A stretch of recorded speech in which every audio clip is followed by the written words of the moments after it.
बात को पकड़ो, गंभीरता से पकड़ो। तुम प्रभु के अंश हो, प्रकृति के आश्रय से तुम्हें चैन नहीं मिल सकता, शांति नहीं मिल सकती, अमर पद नहीं मिल सकता। तुम भटकते रहोगे, क्लेशित होते रहोगे, भयभीत होते रहोगे। भटकना जन्म मरण। भगवान के एकमात्र आश्रय से तुम्हें विश्राम मिलेगा और कहीं नहीं। जैसे गोस्वामी जी कहते, पायो परम विश्राम, राम समान प्रभु नाही कहूं। लेकिन कोई भगवान का आश्रय लेना नहीं चाहता, रुपया का आश्रय लेना चाहता है। वस्तु का बल, पद का बल, परिवार का बल, देह का बल, समाज का बल। तब तक भगवान के दर्शन हो जाए, लोग बातें बनाते समझते नहीं। अरे द्रौपदी जी अवतार हैं, द्रौपदी जी कोई जन्म नहीं लिए, अवतार हैं, शक्ति का अवतार हैं, यज्ञ कुंड से प्रकट हुई। लेकिन आश्रय दृढ़ तब हुआ इस घटना के बाद, चीरहरण घटना के बाद। नहीं, पांडवों का आश्रय था, सभा का आश्रय था, अपना बल का आश्रय था, दांत का आश्रय लिया। जब सब छूट गया तो गोविंद द्वारिका वासिन। ये चीज समझने, कल कुछ संत भगवान आए थे, उनसे यही चर्चा हो रही थी कि आश्रय तत्व पर दृष्टि रखो। कहां आश्रय है तुम्हारा? अंदर से देखो, अभी भगवत प्राप्त हो जाओगे। बिगड़ी जन्म अनेक की अबही सुधरे आज, आज अभी होई राम को। आश्रय राम का, आश्रय हरि का, आश्रय प्रभु का। किसका आश्रय? सूरदास जी महाराज कह रहे हैं, अपबल, तपबल और बाहुबल, चौथो बल है दाम। किसका आश्रय इनमें से? अपना बल, तपस्या का बल, दाम का बल, विद्या का बल। किसका बल है? बोले सब बल कहां जागृत होता है? बोले हारे को हरे नाम। जो भगवान के आश्रित हो गया, नाम के आश्रित हो गया। ये जितने आश्रय ये टिकाऊ नहीं है, प्रत्युत ये तुम्हें भ्रमित करके तुम्हारे समय को नष्ट करने वाले हैं। जिसने धन का आश्रय ले लिया, पतन है, शास्त्र कह रहा है। क्यों पतन है? खूब बल आ जाता है अंदर, क्योंकि गलत आश्रय लिया ना धन का। अब वो मतवाला हो जाता है, शराब पीना, मांस खाना, व्यभिचार करना, ये उद्दंडता ही उद्दंडता आने लगती है। अब भगवत आश्रित और धन आ गया तो उसका धन दूसरी जगह जाता है, क्योंकि आश्रय सही है। अस्पताल खुलवा दिया, पौशाला, संत सेवा, गौशाला, नाना प्रकार की धार्मिक वृत्तियों के द्वारा दूसरों को सुख पहुंचाना। क्यों? क्योंकि आश्रय बढ़िया है। केवल धन का आश्रय है तो सब दोष आ जाते हैं। इतना ही नहीं, शुभ कर्मों का आश्रय बन जाता है, साधना का आश्रय बन जाता है। अपनी साधना, रोज परिक्रमा लगाता हूं, रोज ये करता हूं, ये करता हूं। देखो दिखाई दे रहा है भक्त, भगवान, भक्त का मतलब होता है भगवान का आश्रय। अब वो ये जो सत साधनाएं हैं, असत नहीं है, पर इनका जो आश्रय हो गया वो डायरेक्ट भगवान के आश्रय से हट। अब हमारी टांगें मजबूत हैं तो हम परिक्रमा लगा रहे हैं, कल टांग टूट गई तो आश्रय भगवान का, उनके आश्रय से भगवत प्राप्ति होगी, कोई इनके आश्रय से थोड़ी। लेकिन अगर वो आश्रय लिया है तो फिर लगेगा हमसे कोई साधना ही नहीं हो रही, आप असंतुष्ट हो जाएंगे। एकमात्र भगवान का आश्रय। तभी कह रहे बिगड़ी जन्म अनेक की अबही सुधरे आज। अभी इसी क्षण सुधार हो जाएगा, अभी इसी क्षण बात बन जाएगी। अनेक जन्मों की बिगड़ी क्या? आश्रय केवल प्रभु का, मामुपाश्रिता। भगवत प्राप्ति की साधना का भी आश्रय नहीं। ध्यान दो, ये बड़ा सूक्ष्म। आश्रय केवल प्रियालाल का। साधना बन रही बढ़िया, कल साधना ना बने, ऐसे रोग हो जाए, ऐसी शरीर की स्थिति हो जाए, ऐसी मना स्थिति हो जाए तो हमें भगवत प्राप्ति नहीं होगी क्या? होगी। बोले क्यों होगी? तुमसे कोई साधन तो बनता नहीं। बोले हमने साधन का आश्रय नहीं लिया, हमने तो प्रियाजू का आश्रय लिया। सर्वेषु साधन वरेषु चिरम निराशा। बात समझना, ये आंतरिक है, आध्यात्मिक। भरोसा केवल प्रभु का, आश्रय केवल प्रभु का, इसी से भगवत प्राप्ति होती है। पूर्व में जब प्रथम बोलना शुरू हुआ था मुरारी से, उनसे यही आश्रय तत्व पर केवल चर्चा होती थी। आश्रय को समझिए। अगर आश्रय साधन का तो भोग साधन का होता है, साधन सुख का भोग होता है। इसीलिए यह गुण साधनते नहीं, बड़ा सूक्ष्म। अब जैसे अल्पज्ञ साधक है तो सोचता है कि फिर तो साधना ही नहीं करनी चाहिए। तो अभी तक आप कर रहे थे क्या? आपसे करवा रहे थे जिनके आश्रित हो। ऐसे भाव में आओ। साधन हो रहा है, प्रभु को समर्पित हो रहा है। नहीं हो रहा है तो हम तो प्रभु को समर्पित ही हैं, हमारी भगवत प्राप्ति तो पक्की है। पर यह समझ आनी बहुत कठिन हो जाती है। हम परिक्रमा लगाया है तो कह सकते हैं कि हम भगवत प्राप्ति कर सकते हैं, क्योंकि साधन का भरोसा है। और अगर नहीं लगा पाए तो भी हमारे भरोसा में कमी हो जाएगी। आप आखिरी बात समझ लीजिए, यदि आपने अंदर से आश्रय हमारे प्रियालाल का ले लिया और कुछ नहीं बन रहा तो भगवत प्राप्ति हो जाएगी। हमारी बात समझ लेना। ये हम बहुत समझी सोची हुई बात कर रहे हैं। आश्रय आपका कहां है? एक क्षण के आश्रय को प्रभु बहुत बड़ा मान लेते हैं, ध्यान रखना। जब बाली जी का भगवान ने प्रहार करके वध किया तो आखिरी श्वासें बाली जी की भगवदाकार थी, पर भगवान से बड़ा छुपा के वचन बोले। हृदय प्रीति मुख वचन कठोरा, और भगवान की तरफ देखकर कहा, मैं बैरी सुग्रीव प्यारा, कारण कवन नाथ मुहि मारा। हम दोनों भाई हैं, हमें अपने भाई की हर चेष्टा को पता है। जैसा मैं वैसा मेरा भाई। बहुत बड़ा भजनानंदी नहीं, हम जानते हैं, बचपन से साथी है। और मैंने कभी आपका विरोध नहीं किया। आपने मारा क्यों मुझे? जो सूक्ष्म बात भगवान, तुम ये जानते थे कि सुग्रीव मेरे आश्रित हो गया है? अरे अभिमानी, मेरे आश्रित का वैरी मेरा वैरी होता है। तो कितने दिनों के आश्रित हुए थे सुग्रीव जी? कोई माला चलाई थी, ध्यान किया था, तपस्या की थी, और निष्काम आश्रय नहीं था, सकाम आश्रय था। बाली मारा जाएगा, मैं किष्किंधा का राजा बनूंगा। और जब राजा बन गए, महाराज जी राम जी प्रवर्षण पर्वत पर रहे, एक दिन भी दंडवत करने न दिन में गए न शाम के गए, 4 महीना नहीं गए। फिर वहां से भयभीत वाले वचन जब भगवान लक्ष्मण जी को कि जाके बोल दो कि जो बाली को वही बाण तूड़ीर में है उसमें, तब आके दंडवत, नाथ विषय हरि लीने से ज्ञान। हम आपको बात बता रहे हैं प्रमाण सहित। भगवान ने जो वचन कहे उस बहुत मानने और समझने वाली बात। तुम जानते थे कि सुग्रीव मेरे आश्रित हो गया। अरे अभिमानी, तुम मारना चाहता मेरे आश्रित का वैरी मेरा वैरी, मेरे आश्रित का मित्र मेरा मित्र, इसलिए मैंने तुम्हें मारा। फिर वो आगे की जो बात अनुज बधु भगनी सुत नारी, व्यवहारिक की बात कही, आंतरिक बात जो कही, मेरा शरणागत मेरे आश्रित। अन्य आश्रय टिकाऊ नहीं है, पहले दिमाग में रख लो। यहां तक कि साधना का आश्रय भी। इसीलिए सर्वेषु साधन वरेषु चिरम निराशा। साधना का आश्रय साधन का भोग करवाने लगता है। साधन का भोग क्या होता है? एक अहम में सुख। दिन में 3 परिक्रमा लगाता हूं वृंदावन की, वो अहम में जो आश्रय बैठ गया साधना का, ये अहम भोग कर रहा है उसका। 3 लग गई तो कोई बात नहीं, 3 दिन नहीं लगी तो कोई बात नहीं। उन्हीं के तो आश्रित। मान लो कोई ऐसी शरीर की अव्यवस्था, प्रमाद नहीं होती, प्रमाद नहीं होता भक्तों में। आश्रय हमारा प्रभु का, जैसी उनकी रुचि हो वैसा चलावे। बहुत बढ़िया साधन बन गया तो हमें कोई हर्ष नहीं है, और कोई साधन नहीं हुआ तो हमें कोई शोक नहीं है। ये स्थिति समझना बड़ा कठिन है।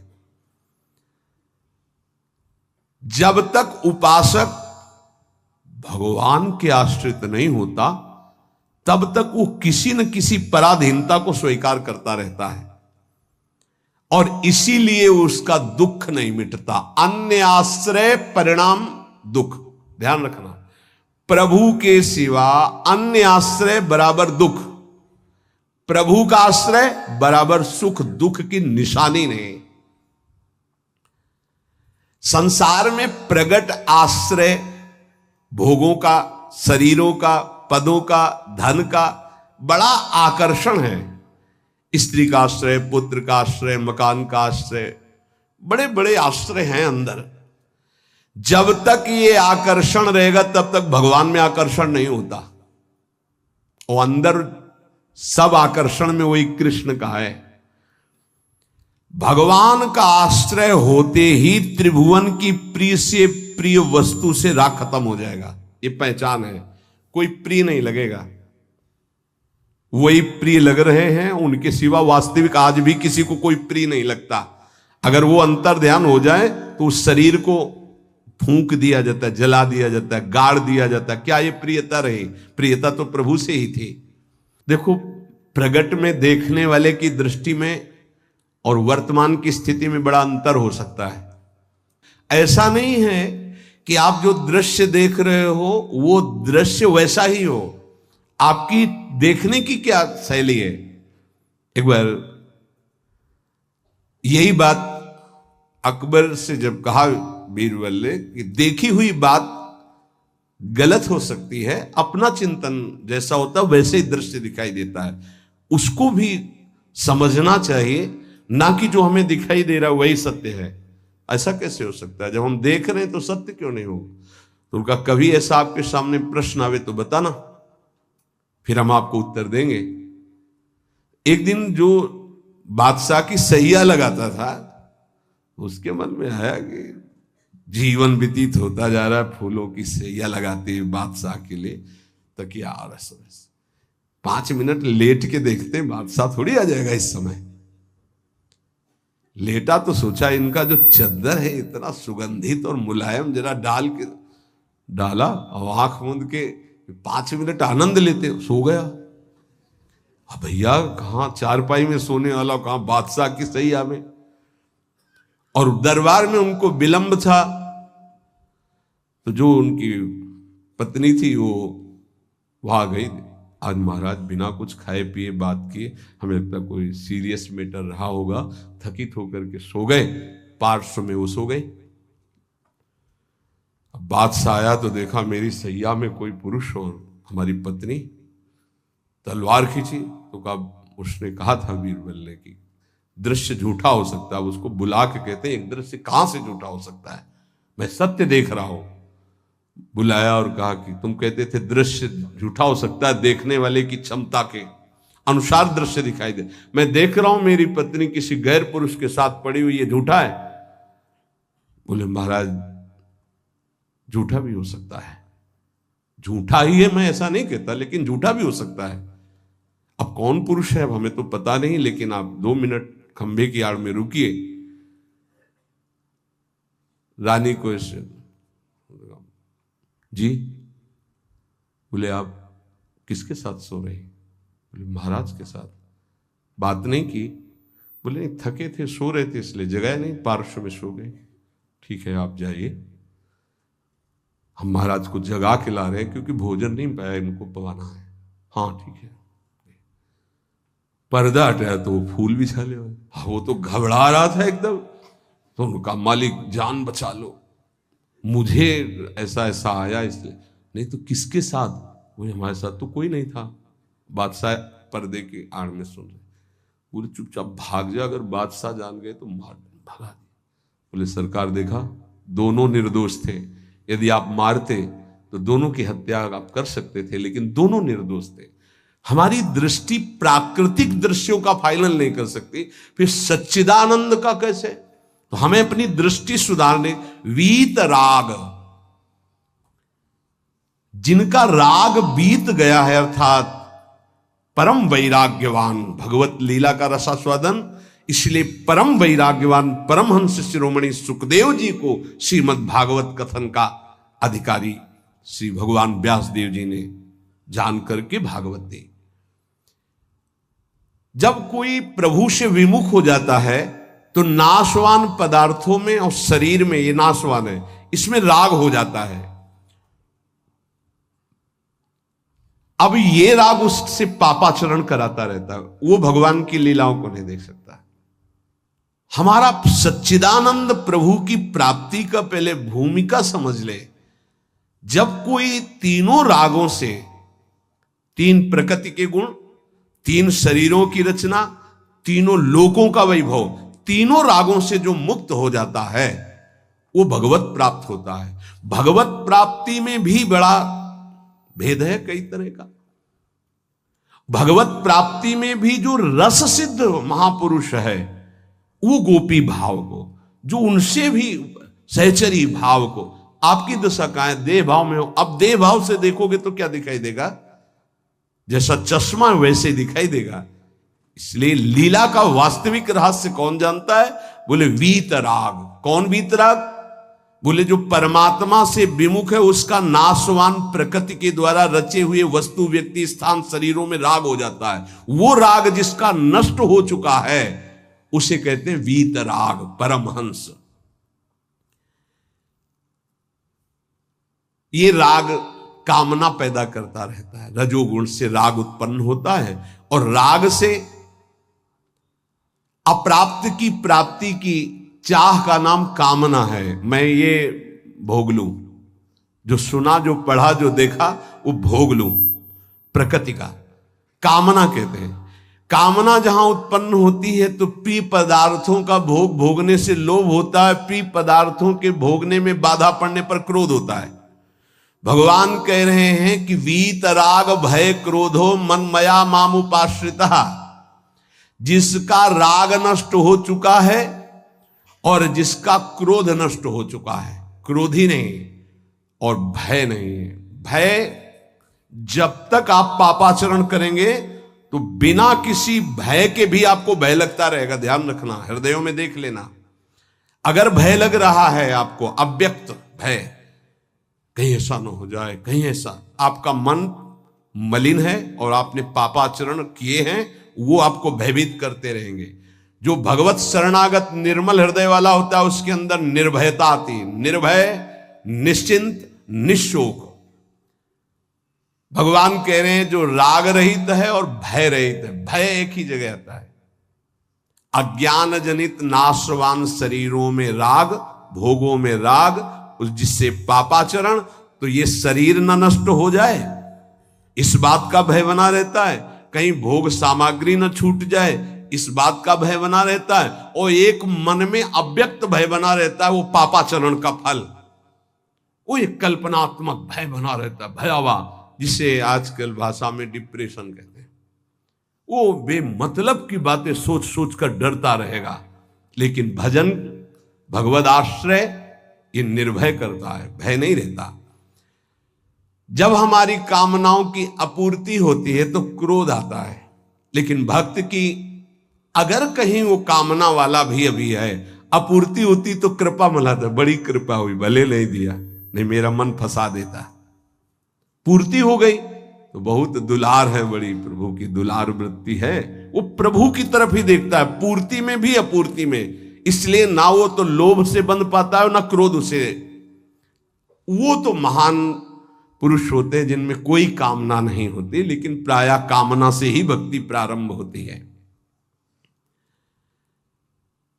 जो हमारा अनिष्ट होने की आशंका बनी रहती है, ये अविद्या, अज्ञान, नाशवान पदार्थ, नाशवान शरीर की प्रियता के कारण।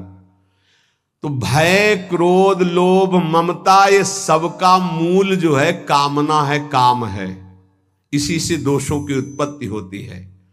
जब तक ये काम है तब तक भगवान की लीलाओं को तुम कैसे जान सकते हो? कैसे जान सकते हो? जब तक तुम्हारे शरीर से काम क्रीड़ा होती है, तुम्हारे अंदर मन में कामनाएं प्रकट होती हैं, तब तक तुम भगवान के चरित्रों का रहस्य नहीं जान सकते। क्योंकि भगवान कह रहे मेरे जो चरित्रों को, मेरे कर्म को, जन्म को दिव्य जान जाता है, उसका पुनर्जन्म नहीं होता, तो कौन जान जाता है? तो बोले वीतराग भय क्रोधाहा। जिनका राग नष्ट हो चुका है, जो निर्भय हो चुके हैं, जिनके हृदय में क्रोध नहीं है, और भगवान कह रहे मनमया मामुपाश्रिता। मनमयाहा, जो मुझ में तल्लीन है, रात दिन नाम जप कर रहे, भगवत ध्यान में। माम उपाश्रिता, मेरे ही आश्रित है, मेरा ही चिंतन, मेरा ही आश्रय। अंदर से किसी से कोई राग नहीं है, किसी भी भोग की भोगने की इच्छा नहीं है। उस इच्छा की जब वृत्ति नहीं तो क्रोध और लोभ की संभावना ही नहीं, और जब इच्छा ही नहीं तो पापाचरण नहीं तो भय नहीं हो। भय केवल पापाचरण से होता है।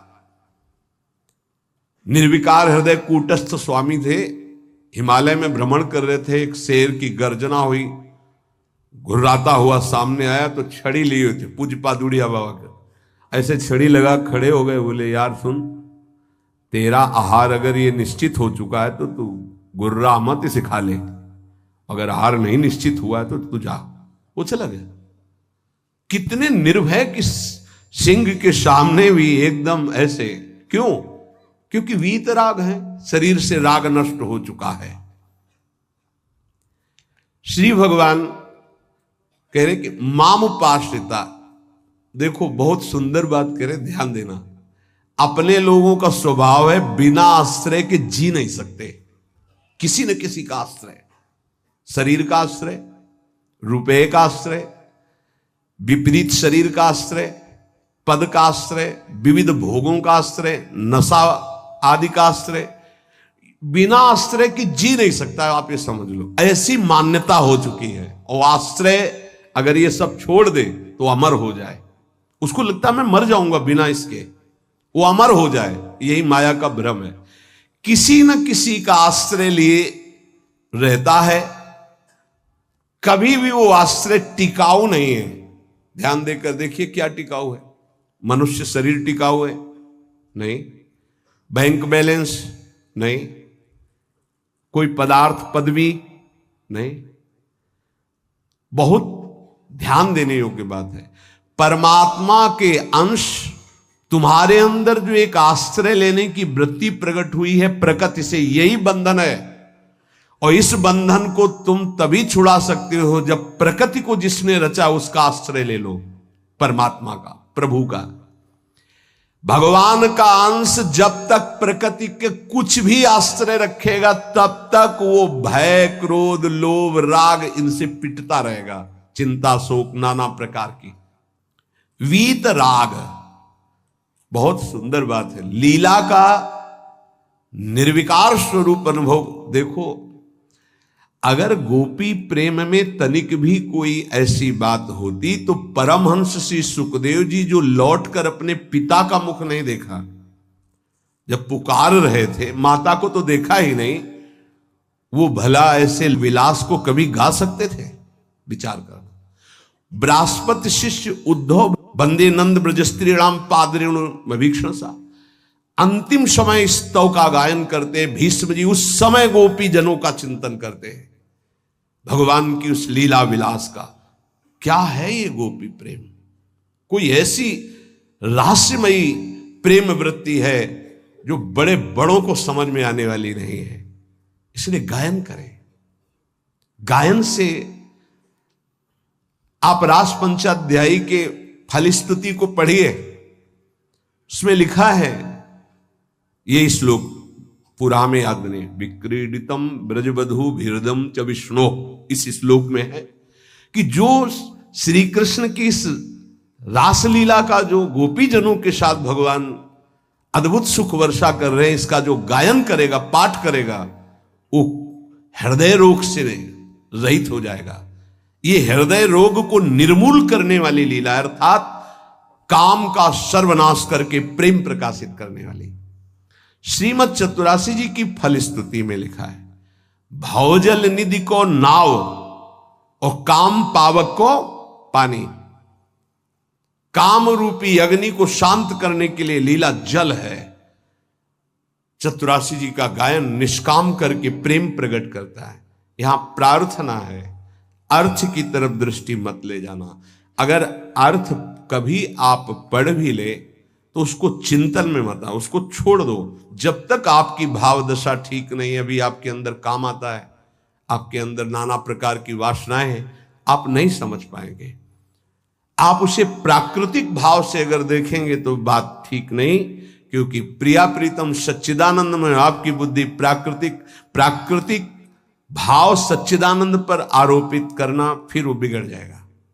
इसलिए यहां प्रार्थना करते हैं, नवनिवृत्त निकुंज के पदों का गायन, चिंतन भागवत गीता जी के सिद्धांतों का, देह राग को शिथिल करके फिर चिंतन जो प्रकट होता है वो आंसुओं से भींगे हुए कपोल वाला होता है। गदगद सुर नैना सजल, दंपति रस रहे भीन। इसलिए उपासक को चाहिए कि जब तक देह भाव शिथिल न हो जाए तब तक ऐसे ऐसे श्लोक रस भरे हैं जिनको आप बिल्कुल नहीं समझ सकते। इसलिए भगवान की अवतार लीला, भगवान के उपदेश, देखो शास्त्रों में हमने पाया कि जब अपने शिष्यों को उपदेश गुरुदेव करते हैं तो उनसे कहते हैं कि देखो भाई, मेरे उपदेश से जो मेरा आचरण न मिलता उसे कभी स्वीकार मत करना।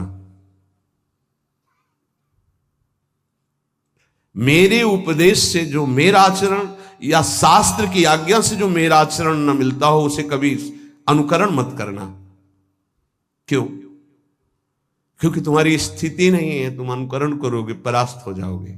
मेरा जो तुम्हारे लिए उपदेश है, शास्त्र की जो आज्ञा है, उसके अनुसार चलना।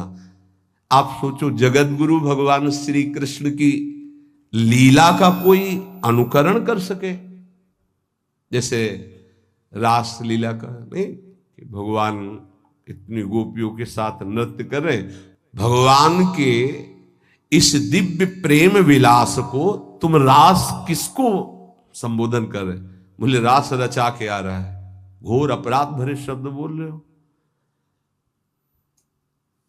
भगवान रास जो कर रहे हैं वो आत्म स्वरूप का विलास है, वो किसी व्यक्ति या स्त्री पुरुष का नहीं है। भगवान ने जो कुछ लीलाएं ऐसी की जिनका अनुकरण स्वाभाविक करके हम प्रेम मगन हो सकते हैं, कुछ लीलाएं हैं जिनका गायन करके प्रेम में मगन हो सकते हैं, कुछ लीलाएं हैं कि पढ़ सुन करके हम गर्वित हो सकते हैं, मेरे प्रभु ऐसे। तो रास लीला के पहले भगवान की जैसे लीला एक आती है गोवर्धन लीला, फिर रास लीला। चलो रास लीला तुम करने के अनुकरण करने की बात करते, चलो गोवर्धन लीला करो। नहीं, भगवान जो लीला करते हैं उनका अनुकरण करो, गोवर्धन लीला करो।